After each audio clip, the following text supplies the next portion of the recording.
Trust me, I have felt anything you can humanly possibly feel. Rapid heart rate, skipped heartbeat, dull chest pain, sharp and sudden chest pain, what feels like flutters, a stinging chest pain that felt like someone was sticking a needle through my chest. Every single symptom you could possibly think. All these routines and meditations. I'm not going to drink water past a certain time and stop taking caffeine. I'm going to play with certain meals and melatonin and some of this and some of that. And guess what?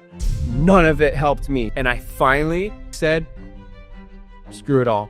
I don't care anymore. If you're going through this, you're not weak. If anything, when you come out of it, you're going to be way stronger. You take the advice and you implement it with force, and then you try to move on with your life as fast as possible. Hey guys, welcome to the channel. And as always, we have a new person sharing their story with us. And I have a feeling this is going to be a story about how sometimes you need to hear one simple thing 1,000 times before it actually clicks. So I am here with Clay, and Clay left the program a little bit ago, but he's going to share his story. So Clay, if you want to introduce yourself to the people watching, and it's yours. Yeah. Thank you, Mirka. So yeah, my name is Clay. I live in San Diego, and I work from home. And long story short, I found Bye Bye Panic after getting into a pretty crazy cycle with some symptoms I had never experienced before. And I can get into that story here. But yeah, thanks for having me on. I'm really excited because once that breakthrough really happens, you just want to share it because you're stuck for so long. And I know that because I used to watch videos like this of you guys interviewing people and saying, man, I wonder if I'll ever get to that point. And like, it can happen and it's going to take time, but there are just a few things that you really have to realize. I'm so happy to have you, and you can't imagine how happy I was when I got the email forwarded to me. Hey, Jay wants to share his story. And I'm like, yes, I always love when people like want to share their story, not just when we ask them and they're like, yeah, okay, I'll do it. Yeah. I love when people want to share because it's like, yeah, now you have the knowledge. Now it finally clicked. And of course, if you were one of the people just sitting and watching every single video and it just wasn't connecting, and it's like, damn. And then you realize, okay, now I really see it. So I want to open, people's eyes, even if it's just one person. It's worth 100%. Yeah. Okay, so let's start here. How did the anxiety begin? You remember? Yeah. So, now there were things that foreshadowed that I was eventually going to get into this cycle. I had certain bouts with anxiety in the past, but it had never really manifested itself in just unexplainable constant symptoms. It was really like all up in here, and I would kind of get over it, and then that was it, right? And so long story short, in January of 2022, I had gone through a really, really big problem with a business partner of mine. And I thought I was going to lose everything that I had worked for. And I thought the business and everything was going to collapse. And that caused some serious chest pain right away. And I was like, okay, I dealt with this kind of stuff before. It's fine, whatever. The next night at dinner, and that's when this whole thing really kicked off. I had a panic attack at dinner with family because of the chest pain. And it happened all so fast. So we're all sitting there. My sister's birthday dinner's early January 2022. And I'm just like not doing good. And I go to the bathroom and I take a walk outside and I'm sitting down. And my Apple Watch is telling me that my heart rate is 140 beats per minute sitting down. And that's when the panic starts going. And I go, I gotta go. And I went to the ER. And this is in Pasadena, California. And so long story short, as many people who are probably watching this channel know, you go to the doctor, they run all the tests, they did the EKG. So I literally thought something was happening to my heart. They did the EKG, they did all the blood work, they did everything. And my heart rate, when I was on the EKG machine, was in the 70s. I was like, oh, well, that's really weird. Okay. So that begun a cycle to where the chest pain never really went away.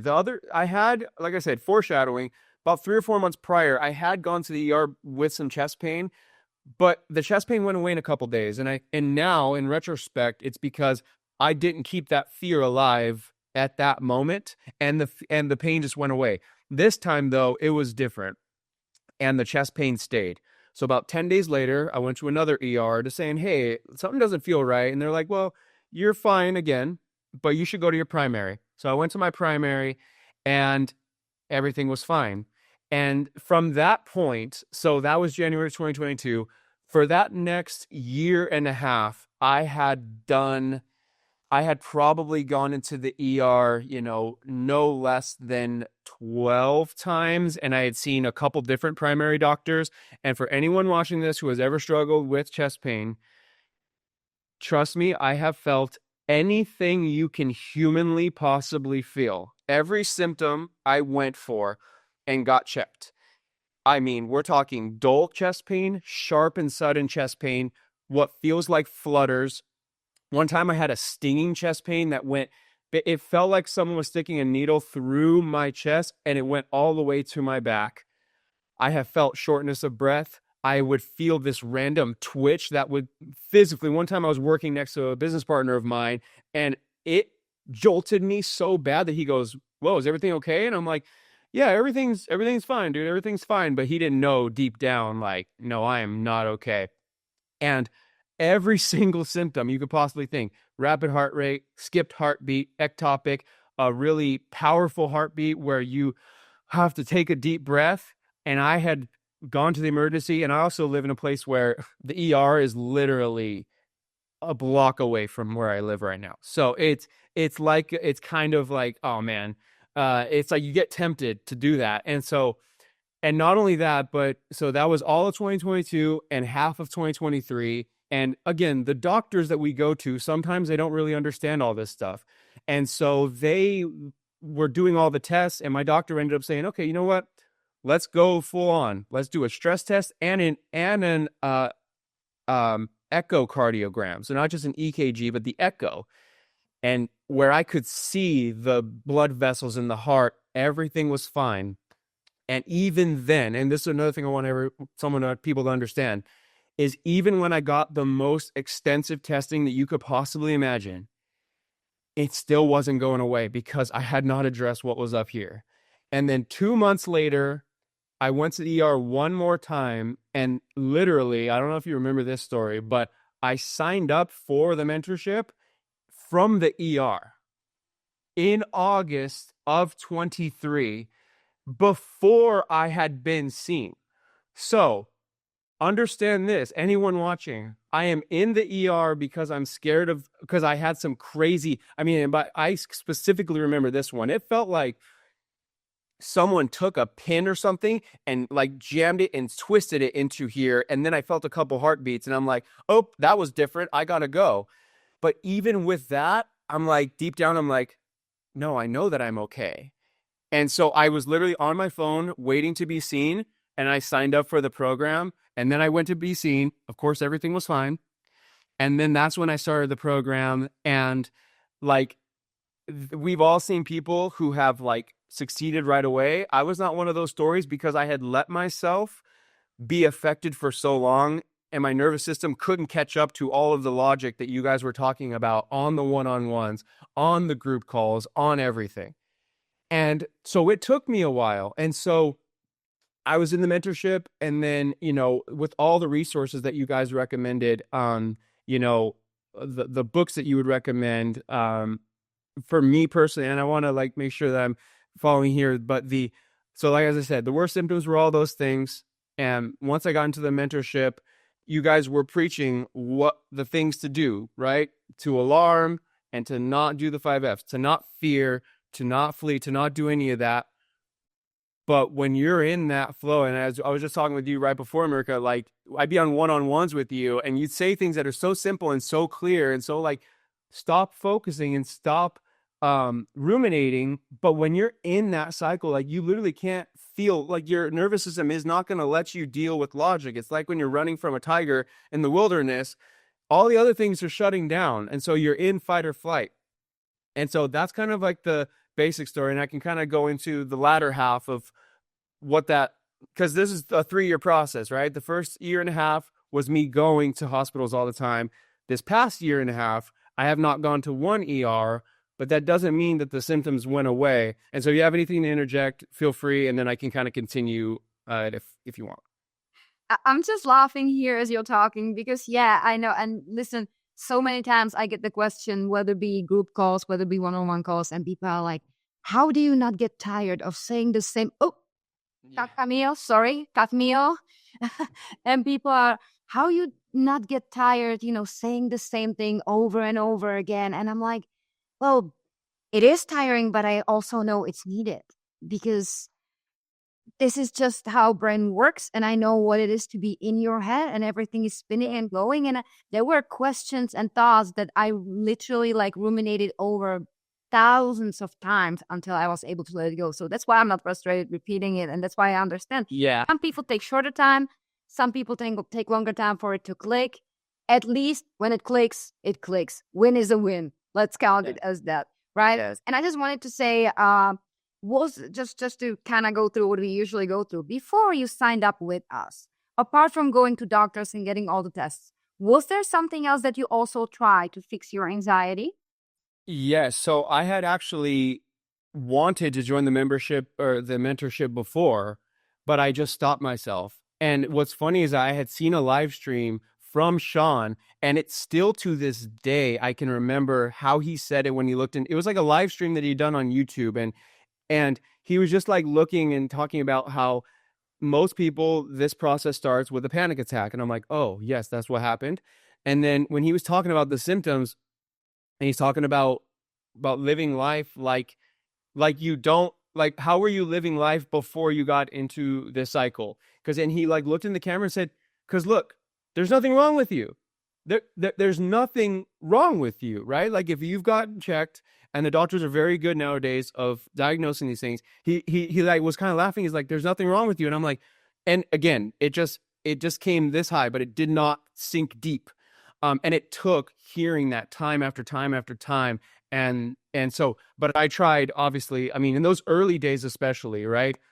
I was Googling everything. I always had my head on a swivel for an ER room.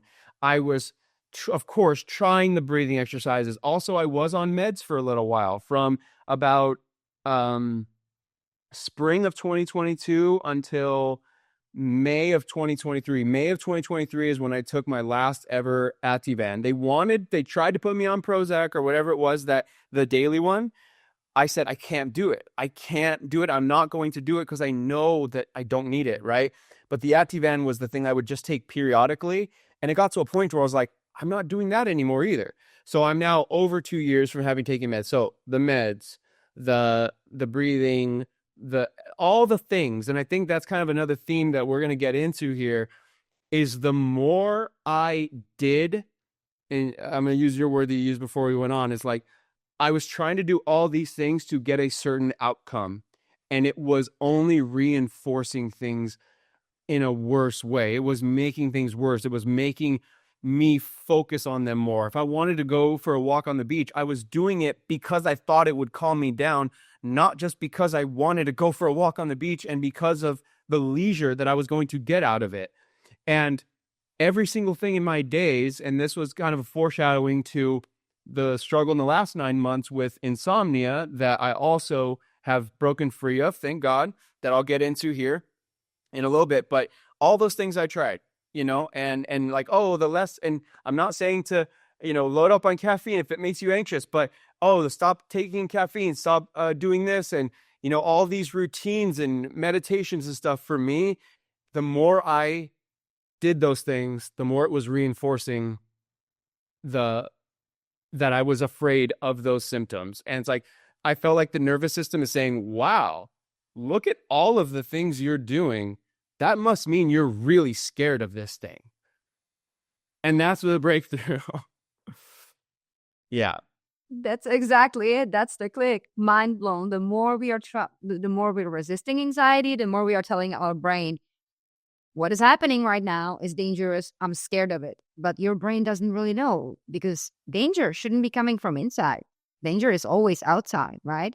So your brain is like, okay, so you're scared. So we're in danger. So what's happening? I don't see a tiger. I see we're in restaurant. Are restaurants dangerous then? Okay, now you're going to panic in restaurants. Congratulations. Yeah. Right?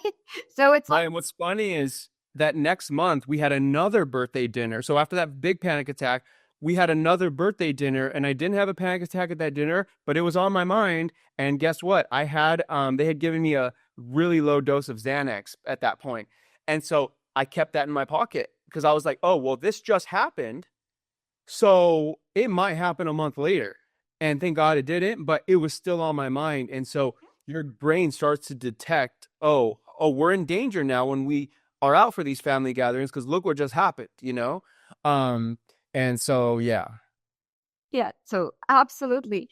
And okay, so let's kind of jump into the second half to the final click. Obviously, you were a member, you were in mentorship, and you admitted yourself it didn't click back then, which we tried our best. I tried my best, but Yes. I think the fact that a couple months after you left, you were like, "Hey guys, had a breakthrough, kind of something stuck, something stuck." Yeah. And I will say this, another irony of all of this is that I at times wasn't putting in the work to participate as much in the mentorship as I know I should have. So like in my opinion, it's like if you are going to join, like you get in and you immerse, and then that's when the fastest breakthrough is going to happen. Because if you did like I did, where you let it go, and then you join every now and then, but then you just don't do anything, and then you just and then oh, well, then 3 months later I'll get on another Monday night call. No, like I feel like you get in and you get immersed, and then once it's over, you're good and you live your life. And so like every time I would get on a call, I was like, whoa. And it was so helpful too to be on a call with other people. Because truth be told, when we are going through this, most people around us are not going, oh, we at least don't know that they're going through this. But if we have close friends and family that we are around, we know that they're not going through this and they just can't understand, right? And I've had really good friends of mine where I would tell them what was going on and they're like, man, I'm really sorry about that. But they can't truly empathize that it's all day, every day. And like one thing I would tell someone too is like, you're not weak. If you're going through this, you're not weak. If anything, you're probably stronger because most people are just going throughout their days with all the normal struggles of life without being in fight or flight. But you are having to do life with it. So when you come out of it, you're going to be way stronger and it's going to be way better. And so the advice I would have is like you take the advice and you implement it with force, and then you try to move on with your life as fast as possible once you understand the core concepts. You don't do what I did, where it took a year and a half to really like to apply things, and then you fall off, and then you don't like, and then you just like, oh, it'll take care of itself. No, you have to like steer your mind in the right principles. And every time I get on a call, I'm like, oh, this makes so much sense. This makes so much sense. And then what I was saying it too about when you see other people on the call with you, and if you saw this person walking down the street, you wouldn't think that this person would be going through something. And it's just kind of like good to know that you're not alone in this, and you see other people that are going through it, and it's like, oh, like, and then you can see actually, and there's another like key thing is like you would see other people like struggling with something and you can see the flaw in their thinking. But when you are having that problem, you don't see the flaw in your thinking. Like you're like, oh, that person shouldn't be doing that or thinking that way. And I'm like, oh, dang, I've been doing that, you know? And so, yeah. Clay, you have no idea how happy you're making me because you are saying all the right things. And even though you're admitting that you weren't participating the way you were supposed to, exactly, people that do best and that really recover the fastest, especially lately with all the information we have and all the guidance we have, we're seeing people recovering way faster. Like, I thought I was fast, right? Like, year and a half, good job. And now I see people being like, hey, 3 months, I know what to do. Great symptoms still there. Yeah, but they don't bother me. And I'm like, how did you get to that mindset so fast? It took me such a long time. But you're saying all the right things. So yeah, participation is important because joining a program doesn't mean you're solving something. It gives you that feeling like you're solving something, but participation and application, very important. But Yeah. despite the fact that you weren't participating as much as you should have, now you're having the exact right mindset and it's clicking. I can hear it because now you're talking like me, like I would on a group call.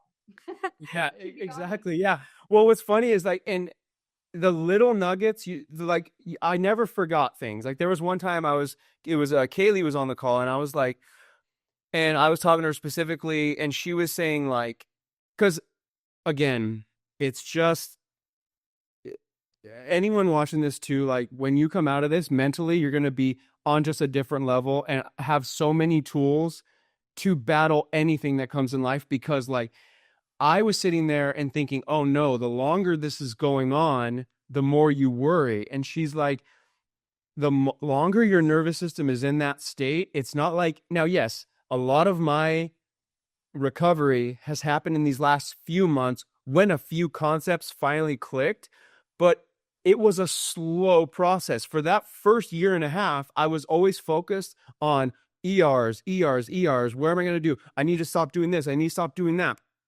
And then the last year and a half, I didn't see one doctor, not one.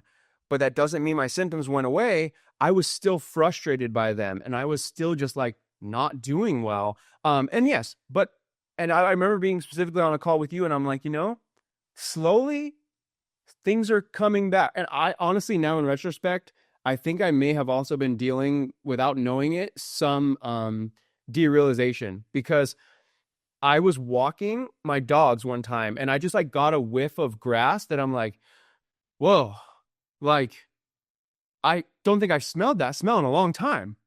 It's like when you come out of that fight or flight, sometimes you're like, whoa, what's going on? I finally feel like a human being. And a couple months ago in May, I was walking here on the bay and I literally got a whiff of seawater that made me like almost emotional, because I was like, whoa, I feel like I'm being taken back to when I was like a kid in the 90s going to the beach. Like I had flashbacks of like what it was like to experience senses normally. And so yeah, that it's been a long journey. So it takes a while, and the longer you're in it, yes, it is challenging, but once you start to get a couple things, the breakthroughs happen really quickly too.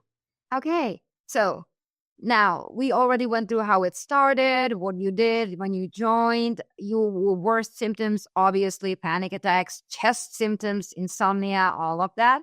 So now tell me, how you're doing right now compared to before you joined, and what were the breakthroughs then? What clicked? What finally changed? Yes. So what really finally changes, I was telling you before this, but like I felt like this calendar year was like anxiety's last stand. It was throwing a lot of things at me. And these past 9 months, not only was I experiencing some still chest pains periodically, well, every day pretty much, but I was kind of just mentally over it. I was like, you know what? It's going to go when it's going to go. And I had a few things that I was like fear mongering myself about. But I was like, it's fine. Like, again, once you start, once your brain has like experienced so many like of these like fault, like these uh fear monger things, you're just like, okay, all right, I'll fine, be stressed about it for a day and then you're done, right?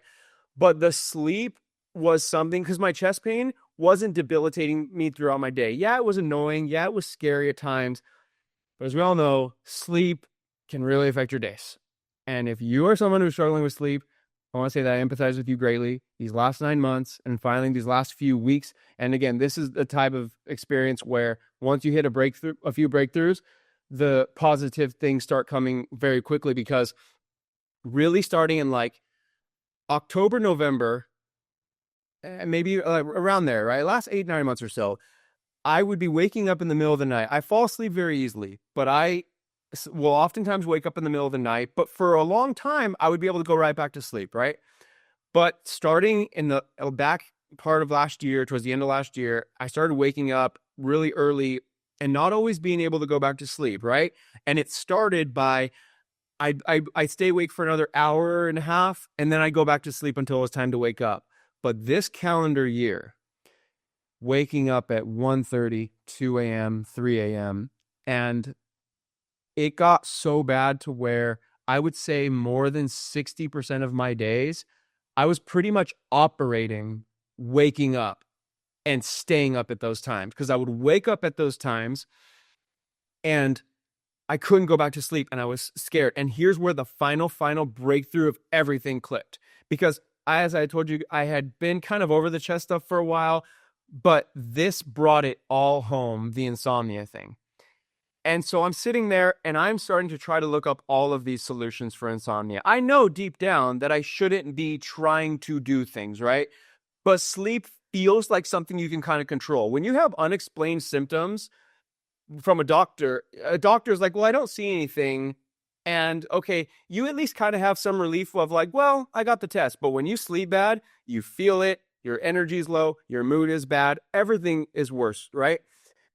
And so for me, what I started doing is I started trying all these things. And one of the resources you guys recommend is a book it's called At Last a Life. And there's a chapter called Give Up the Fight. And it's what you guys talk about all the time. It's like, it doesn't really click in our brains, but it's like, the more you do to try to stop these things, the worse it's going to be. And when it comes to anxiety and when it comes to anything fear-based like sleep, it makes it worse. So the breakthrough that I had really within the last 4 weeks is I really started trying everything with sleep. I realized that I was doing about 10 different things in my day to try to force sleep at night. I'm going to keep caffeine under 100 milligrams. I am going to stop caffeine at 10 a.m. I am going to start dimming the lights in the house at about 7, 8 p.m. I'm going to wear my blue blockers in the evening. I'm not going to drink water past a certain time. And I'm going to play with certain meals and melatonin and some of this and some of that. And guess what? None of it helped me, because all day I was just focused and worried of, oh my gosh, I'm going to get up at 2 o'clock again. And sure enough, I did. And then you hear about all these techniques. Okay, well, what you need to do then is you immediately need to get out of bed. And I really hope to set someone free. You need to immediately get out of bed and go to a different room so your brain doesn't associate your bed with rolling around and being frustrated. So what would I do? Oh, it's 2 o'clock. Okay, I'm going to get up. I'm going to go read. But then I start worrying of, oh, well, wait, I'm not getting sleepy. So I'm just like staying up all night. And I don't want to go back to bed, because the very sleep restriction strategy, again, I know it's worked for some people, but for me, it was actually making it even more things to think about. Oh, well, how many hours did I get? How many, I'm going to take some water. 1 second. Okay, we're going to restart. So, how many hours am I getting? How many hours did I miss out on? How do I feel? All that kind of stuff. And it finally clicked where I was like, oh, all of these things I'm doing is reinforcing about how scared of insomnia I am. And then, as I was telling you, the information overload that you see online, all the fear-mongering articles about sleep is, if you don't get this amount of sleep, you're screwed. Or your brain starts to do all this. Your health is going to deteriorate. And I would get to a point to where it was just too much. And I finally, all the sleep hygiene stuff and all of the stuff, I finally said, screw it all. I don't care anymore. And I don't know if you would classify this as paradoxical intention, but I started, again, this is not always for the light of heart, but, or for whatever, but I started doing all the opposite things. I started saying, screw the caffeine limit. And here's another thing, is that you genuinely have to say, screw it all. Instead of just like, well, I'm going to do this. It's just such a game, right? So I started saying, forget the caffeine limit. Forget the blue. I haven't worn my blue blockers in weeks, and I've been sleeping better than I ever have. Because what was going on here was far more important than anything physical. I'm in my 30s. I have gotten thousands of days of amazing sleep, not caring about blue light at night, not caring about caffeine, not caring about this and that. And Oh my gosh, I better not associate my bed with poor sleep. I got far, I got way more worse nights trying to strategize about how to control and force sleep. And I heard someone say, like, sleep is not something that you control. Now, so circling it all back, is that breakthrough with insomnia gave me like everything has been better since, because what you guys say every time finally clicked. Give up, and I guess you can call it acceptance, but the way Paul David says is like, give up the fight. Stop fighting. And I wish I could just drill that into everyone, because for years it was me. It was me who would hear it. And it's like, and I hear people on the group calls that we would do too. It's like, I could feel it not resonating with them. And I empathize, because when you're in the cycle and when you're in fight or flight, it's so challenging to take logic. And so that was like the big breakthroughs in the past few weeks, was giving up that fight. And once I did that, and then one quick example is a few weeks ago, I had a bunch of family members staying here at my house. And this is when I really started to break, a couple days when I was really starting to have my big breakthroughs. I had a shot of espresso with my cousins at 7 p.m. Something just a week prior, I would have never done. But I did it, and I was like, you know why I want this shot of espresso after dinner? Because I want it. And so I realized that all of these things I was doing, the walks I was taking, the breathing things I was doing, it was all for a certain outcome. But when I do them just to do them and not worry about the outcome, it's like, everything is better. And so that's some of the biggest breakthroughs that I had. I love that, because everything you said, that's exactly the solution, giving up the fight. And you said you can call it acceptance, but like it's giving up the fight. And one thing I'm always saying, it's like, okay, if you can't wrap your head around acceptance, try not resistance. Because, if you remove resistance, then you're accepting. Yes. If you're not fighting it, right? So yeah, it is exactly that. And, I think for you, what kind of brought that click on is, I always say, people either apply, see results, and then that kind of carries them over for the rest of the journey, because they apply, they really give it a chance, they start seeing results. But application requires consistency, which you were missing at the start. Yes, yeah. I'm like, so they either apply, see results, and that carries them to the end, or they get tired fighting. It just gets too much, and they give up.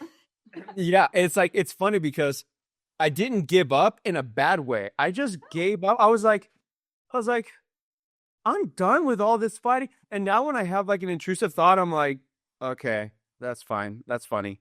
Okay, what now? Like, Yeah.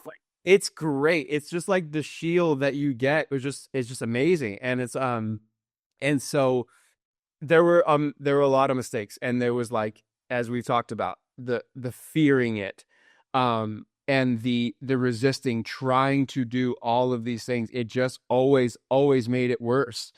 And so one of the notes I was taking, well, I already had said it, but it's like, there's not something wrong with you. And it's like, and you're not weak. I think a lot of things too is, I would always get so frustrated. I'm walking around and I see people just enjoying life, and they're on the beach, and I'm like, oh my gosh. And this is really destructive thinking, but it's like, I bet you that person is not struggling with chest pain right now. And it's like, what was that doing for me? Like, what was that doing for me? And like, I'm reading this book called Same as Ever. It's an amazing book. It's not really anxiety related. It's about life. But he says, like, if you're not willing to do a 100% wholesale swap with that person's life, don't wish that, like, oh, you wish you had no symptoms like them. Okay, well, then you're probably, like, don't wish that, because there are many things that they're struggling with that you would rather have your life any day of the week. And so that was just, thinking in those ways. And then I actually brought that to the call one time, and you guys were talking about how destructive that is, and the comparing yourself to what other people are going through. You don't know what other people are going through. Half the people on these coaching calls, you're like, whoa, it can happen to that person. It can happen to that person. It can happen to that person. That's crazy. And then, for me also, another amazing book I read was Man's Search for Meaning. That was just an incredible, incredible book. Not really about anxiety, but he does talk about some of these things, and actually about paradoxical intention, where he'll say how we say, I'm not sure the phrase you used, but you said reverse resistance or something, like do the opposite of resist. So for me, I was doing all these rules with sleep, less than 100 milligrams caffeine, cut off caffeine at 10 a.m. Now I'm like, and again, caffeine consumption is all on your own, with your own, preference, whatever. But for me, I'm like, okay, I'm going to just have 3 or 4 cups of coffee throughout the day and some iced tea. And you know what? I don't care about what time it is. And also I stopped caring about what time I would fall asleep too. So you always hear all your bedtime is the most important appointment that you need to make with yourself. So what did I start doing? I started being like, oh my gosh, it's starting to get to close to 10 p.m. Oh man, I'm still out right now with friends. This is not going to be good. And guess what? It wasn't good, but it had nothing to do with me being out late. It had everything to do with me mentally worrying about it. And so I wish there was a way I could get through it, but it's like, give up the fight. Like truly, truly, when I broke through with this sleep thing, it really brought it all home, where I'm like, oh, everything in my day I'm doing to try to produce an outcome. And here's another thing that you and I were talking about right before, right? All of our lives, we were taught that you have to do something in order to fix something, right? Look, if you want to grow a business, or if you want to work out hard and you want to build whatever, and you want to, or build a deck, you have to go do something. You have to get the raw materials and do these things. But when it comes to our brains and our fear and anxiety and things like insomnia, it's the opposite. The less you physically try to do. And the irony of this all is, in At Last Alive, keep in mind, this is a book about anxiety. Towards the end of the book, he says, okay, now stop reading books about anxiety. He's like, I know this might seem crazy, but he's like, you live your life as if you don't struggle with anxiety. And people who don't struggle with anxiety don't read books. Now, maybe if it's a part of your profession or whatever, then okay. But other people, they live. And that's why, honestly, the title alone is powerful to me. And I think about it all the time. At Last Alive. Because I know what it's like. Now, like when I walk my dogs, I'm like, oh man, like this is what life is supposed to feel like. And again, by the way, I still feel symptoms. I still get symptoms. My sleep is still not always perfect. But another thing you guys would always say is, don't measure your success by the level of your symptoms. And that's the breakthrough too, is that I always thought when I would watch these is, oh my God, I bet you one day I'll do those when I don't have any symptoms. But no, it's just a matter of time, because it's the reaction and the reality that you realize about your symptoms. I'm like, oh, like I get it. So This is great. This is great. And I think actually out of the questions we have, you kind of covered a little bit with each, but I'm still gonna repeat them, and you can just of course point out the important stuff. Okay. Yeah. So I want to ask, with you experiencing all this, going through this journey, still not out of the woods, but I'll tell you one thing: once the mindset is there and the knowledge is there, no one can take away that from you. And then it really is just a matter of time. It's just like, we didn't get sensitized overnight. We're not going to desensitize overnight. Yes. But if you have the right mindset, you're responding properly, which means not fighting it, leaving it alone. Because the only way to win this battle is to stop fighting it. Yes. Walk away from it. So it's a matter of time. But so what would you tell someone who is in the exact same shoes as you were before you found a solution, before you found us, when you don't know what's happening and looking for solutions? What would be your advice to those people?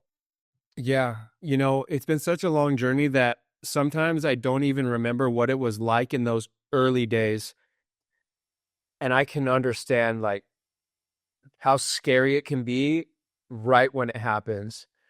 But it's to do kind of what we've been talking about, which is to figure out how to let go of control as fast as possible and understand that the Googling and the wondering and the trying to figure out what's wrong with you is the very thing that's keeping it alive. On one of the other mentorship calls, this is probably last year, there was a girl on the call that I don't remember what symptoms she was going through, but she had also said that at one point in her life, she had a fear of spiders, but she had gotten over it for, I don't remember the exact thing that happened, but I brought up on the call, I was like, it's funny because the exact thing that you did to overcome your fear of spiders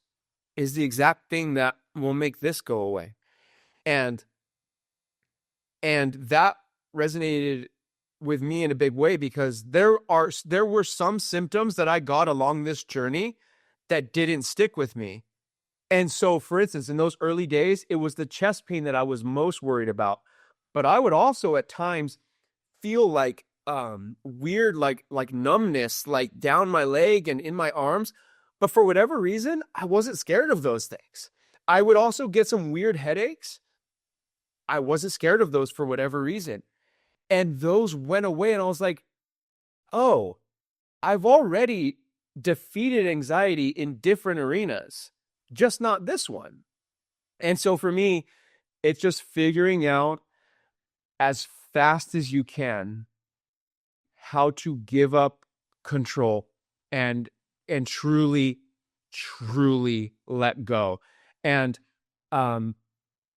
plug into this YouTube channel and everything that you guys do, because you guys really get it. I've seen other advice where it's like, oh man, that's now having gone through this, like that's probably not the best thing. And you have people who recommending like all of these things, but like you guys actually have like a system to where it's like it's easy to remember, and it's like the desensitization blueprint was also very, very helpful for me. And as you guys always say, it's like as long as you've gotten things checked out, now you figure out if you want to understand why it's happening, which is what you guys do a great job of explaining too, and then giving up that control. And it's like, I now know what you're talking about. We know about repeating the same thing over and over because it's so simple, but it's not easy to implement when you're in that state of fight or flight. There's another book where there's an example of a guy who sees someone who he sees what he thinks is a bear in the wild. It's actually an experiment that they did a long time ago. The book is called Psycho-Cybernetics, but it was just a man dressed up in a bear outfit, but the guy's vital signs were increasing as if it was a real bear. And so it's just crazy to me that like our nervous systems and our brains can speed up certain physical processes when we think one thing. I was walking up some stairs yesterday, and the bottom flat stair had the same design as the actual stairs. So I stepped up and like almost fell, and I was like, oh, I thought there was a stair there. So naturally, I changed physically what I was doing, and I'm like, that's just another parallel. There are so many things that are like that, and we need to remember that this is that same thing. Yeah, actually, the thing is that our brains, no matter how smart and how powerful they are, and they manage to keep us alive and do all those things that like you wouldn't be able to take care of yourself consciously, right? Like blinking, swallowing, your heart pumping, your lungs breathing. Our brains can do all of that, but then at the same time, they get fooled so easily.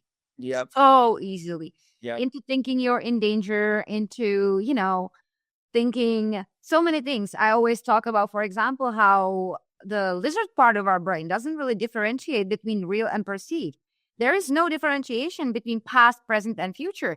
If you think about being attacked by a bear and you're kind of like replaying the thought in your mind and you almost can see it, your body starts feeling as if the bear was attacking you right now, even though it never happened. It's just maybe you saw it in the movie, right? Or whatever. So our brains are so powerful and so smart, but at the same time, they're so dumb. Yes. And it's so And you can important to take learn how advantage of your it. brain works, because when you know how your brain works, then you can start working with it and no longer against it, because that's where the anxiety is coming from. You're working Yes. against your brain, you're fighting your own brain, you're fighting yourself. And then the problem is you can run away from a bear, but you can't run away from your own mind. Yes. Yes. 100%. Okay. So next thing, what is for you? And again, you already said so many good advice, and such nuggets. But what do you think is the most important thing that anxiety and the recovery taught you? What it taught me a lot of things. So I won't kind of like rehash everything I just said, but it taught me many things. Number one is like the thing again where you are not weak if this happened to you. I would also compare myself to other people and be like, man, that person did. No, we got the roll of the dice. To whatever reason, that event threw us into a physical state of fight or flight and of fear. And it takes a lot to get out of that. So the biggest thing it taught me is that you're not weak. You just got, this is the hand you got dealt. And thank God there are other hands that you probably didn't get dealt. Um, it taught me to like really just appreciate when things are going well, like as I said, like sometimes I'll just take walks. And what I've been trying to do lately, and again, not for any anxiety purposes, but going on walks without my phone or having any stimulation or music and just walking. And you get to think about a lot of things in life. And like, it's just thinking about everything that you're grateful for and your friends and family. And it's like, so often I'm like, thank you, like God, that I have all these people in my life, all these things to be grateful for. And I know that these struggles are here, but things could be worse in different ways that I'm not even acknowledging. Um, and so, and it's also, it taught me the power of our subconscious minds and what that can go through, and understanding that it's going to take time. Like, yes, when certain breakthroughs happen, it's like it goes, but that doesn't mean you don't take steps back. Just this morning, I actually woke up pretty early. I was able to go back to sleep again, but I was up for about a good like 35, 40 minutes. Now I do have a trip coming up. I'm leaving tomorrow, so I have a lot of things going. But that was another lesson where I was like, okay, just because things don't go perfect, just because I have truly like won this bout with anxiety, but also with insomnia, doesn't mean that I'm never going to have a bad night of sleep again. It doesn't mean that I'm never going to feel chest pain again. It doesn't mean that I'm not going to have an ectopic heartbeat, or that I'm going to do all this stuff. Like, it's okay. Just like every other human experiences, all these other people that we think, oh my gosh, they're not in the cycle, they all deal with anxiety too. And so it's understanding that. And I was like, okay, so there's nothing wrong with me. It's just my nervous system reacted a little bit different. But again, in Man's Search for Meaning, he's like, find meaning in that suffering. You are now going to be so much stronger to have the tools to deal with all of these things that are coming in your life, because that you just went through this. There's an example in that book, Man's Search for Meaning, where a guy comes to him and he was feeling a lot of grief because his wife had passed away. And he was just distraught. This was an old man. They had been married for years. And he came to the author, Viktor Frankl, and he said, I don't know what to do. I am like crying every day. I am distressed. And he asks the man, he says, if you would have died first, what would she be going through right now? And he said, well, she'd probably be experiencing everything I'm experiencing, and she would also be going through an unbelievably hard time for the rest of her life until she died. He says, yes. And he's like, maybe you were spared, you spared her suffering and her um and her grief. And the man just shook his hand and went off, and that is what clicked for him. And it's like, we see our suffering and we think that there's something wrong with us, that we're being punished or whatever. Oh my gosh, this is unfair. But if you try to seek that deeper meaning of what this could mean, like for me, I'm so excited to share all of this with people. And like, I've actually come across people now with, like, now I talk to so many people and I'm so much more aware when they say I sleep horribly, I have insomnia. I'm like, really? I empathize with you. Let me help you, you know? And so like, you are now equipped to help other people with this because you've been through this. And so you find meaning like in that. And so there's just so many things that I've learned through this. And it's like, when you're going through it, you don't think that it's going to like ever amount to anything. And you think, oh my gosh, why is this happening? But no, you come out of this like so much stronger. I absolutely agree. And you will start also noticing people that you maybe never thought had anxiety. You will start noticing unproductive thinking patterns in everyone. Yes. You will start seeing that and you will realize, you will hear a person talking and you would be in your head. You would be like, yeah, you're not really doing yourself any favors. There's one coworker. We actually have a personal development group in our company that, and once a month we review a book and we'll talk about it. And she was talking about how she struggles with insomnia. And I was writing paragraphs in Slack, helping her out. And she goes, you know, it's funny. Sometimes I don't get as many hours of sleep that I think I should. And in my day, I tell myself, I shouldn't be feeling this good right now because I only got this amount of sleep. And I'm like, do you see how crazy that is? Like, we have this idea of, oh my God, if I don't get 8.23 hours of sleep a night, I should feel like garbage. But I got only 6 hours of sleep this night and I'm able to have a full productive day. Stop with the outcome of like, oh my God, if I didn't do this, then I can't do this. Or if I got bad sleep, like this year, what I started doing in terms of challenging symptoms, because one of my big stressors was like, oh man, if I don't sleep as much, I'm not going to do as good performance in the gym and I'm going to have worse results from the gym. I would get in my head there and I'm like, okay, you know what? When I have a bad night of sleep, I'm going to make sure I do more volume at the gym. And even if I don't hit a new max on a certain reps, I'm going to do another set just to show my body that you have enough energy to do anything you need. We survived in the wilderness for how long? Before the blue lights, before the wind down ceremonies and the sleep audios. By the way, and sleep audios never worked for me because they're like only 45 minutes long. So I'm like, okay, what if it takes me more than 45 minutes to feel sleepy? Oh, and then once the 45 minutes hits, what it's the next video that's going to play? And is that going to wake me up? Give up the fight. Just give up the fight. What you just said is another thing that I talk about so much. We made our lives, which, hey, good for us, good for humanity, but we made our lives so comfortable that we kind of, along the way, we built this belief that we should never be uncomfortable, number one, and number two, that we are incredibly fragile. But as you said, we survived in wilderness, freaking Yes. naked, without shoes, without our little flip-flops, right? Trying to get fire, trying to get food, and we were alive and we survived. So it's like, you're not as fragile as you think.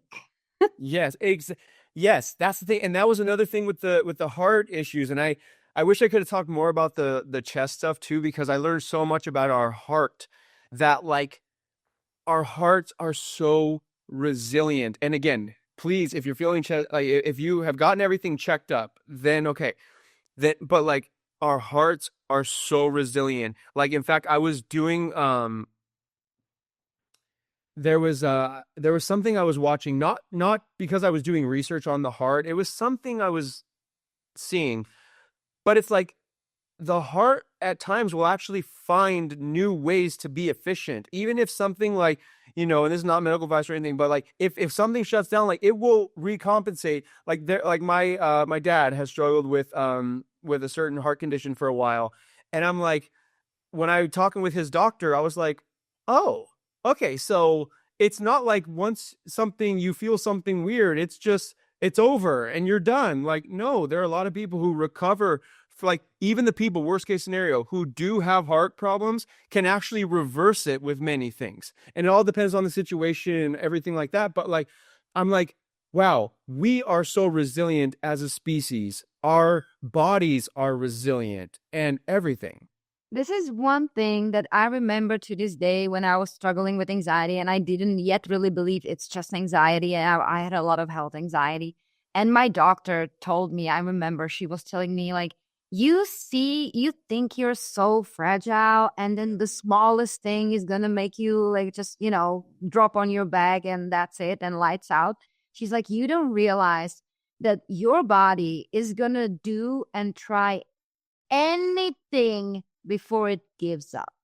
It's like your body will always fight tooth and nail to stay alive, to keep you alive.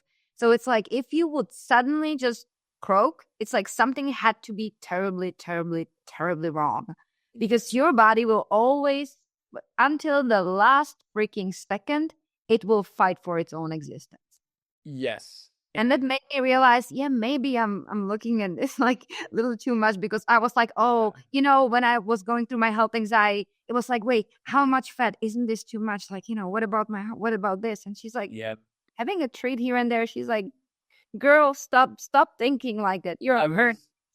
I was just gonna say, like, I don't want to be insensitive with this example, but sometimes you'll see videos being shared of people who are in really bad ways, who are homeless, like on the streets of Philadelphia, and they are just tripping. They're on so many drugs that they are physically hunched over or just like in just a really bad state, but they're alive.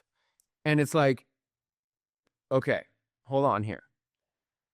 We're afraid, or our brains can teach us to be afraid of getting a bad night of sleep, getting 5, 6 months, a year of bad sleep. But this person has so many drugs in their system that they're hunched over and they're probably not conscious for 10 hours. And somehow their body keeps going. And I'm sitting here worried about blue blocker glasses at night. That's what I'm sitting there saying. This all makes no sense. And I think just as a society in general, not even anxiety related, this phone and the access to constant information, and now ChatGPT, who you can ask it anything and it's going to spit out anything. We are so like paralyzed as a society now to where we can't do anything on our own. For anxious people, ChatGPT and any form of AI for anxious people, in my opinion, it's worse than Google once was. Because with Google, you're researching, you're clicking on articles, reading all the articles, but this, it's actually answering you and it's talking to you about your anxiety, and it means well, but it's still an AI and you're a human being that's sensitized, that worries about every single little thing. And now you have that friend that doesn't care if it's 3 a.m., 5 a.m. You are reassurance seeking 24/7, and that thing is ready to support you in that. And I'm like, the worst ever. I know. And back to the worry, like there's this hilarious meme. I'm not sure if you've heard about the guy. I think he has like a Netflix documentary, but he's trying to either live to be like the oldest man ever, or he's trying to live forever. His name is Brian, whatever his name is. I don't know the name, but I saw him. Yeah. So there's a side by side. I'm actually about to go to Italy and visit family, right? And every time I go out there, the lifestyle is so beautiful. It's like my family's from this little beach town in Sicily. And this happens in a lot of parts of Italy and Europe. But when people sit in their chair outside and no phone, and they'll just sit and just look and just take in life and talk and play cards, right? And so there's this meme that's a side by side of this guy, and it says, Brian, I think his name is Brian Johnson, but he's like, Brian Johnson takes 100 supplements a day, tracks every single thing he does, and does this, and this. 85-year-old Italian man doesn't know what a calorie is. Now, I'm not recommending you chain smoke and drink, but they say chain smokes and drink, plays cards with his friends, doesn't use his phone, life expectancy 100 or whatever, you know? Now, again, Exactly. all these certain vices are very actually physically bad for you. But the point is that old Italian man who lives by the water and doesn't worry, and this guy over here, like, I'm sorry, but that dude, Brian Johnson, he doesn't physically actually look that good. He doesn't look that healthy. And so there are people in Italy who look way more healthy than that guy. And this guy worries about everything. And it's just like, it's, it really is just such a battle of the mind that the more you focus on all these things, Yeah.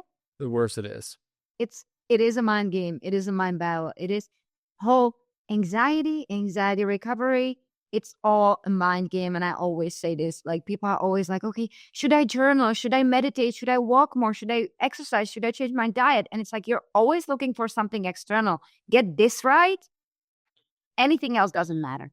Yep. This was amazing. Thank you so much for sharing. Thank you so much for the willingness and letting us know. I'm always happy when people kind of like, instead of us having to ask them, hey, do you want to? Yeah, maybe I'll let you know. I love when people are like, hey, I want to share my story. I always love that because it's like, yeah, because when you experience something for a long time and you're struggling a lot and you know you're not the only one, there's thousands, probably millions of people out there struggling with the same thing. And when you know that now I know I've had the answer you want to share. That's why I shared. I was also kind of like, yeah, I'm going to recover and that's going to be it. Yeah, right. No more thinking about anxiety. But then, like, wait, experiencing all of this and knowing how many other people struggle with that, it's like, I need to. I'm almost obligated to.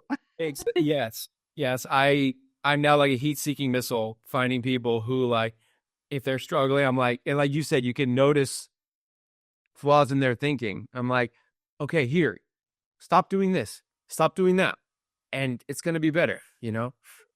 Yeah. So thank you again for joining Thank us. you guys. We'll see you in the next one.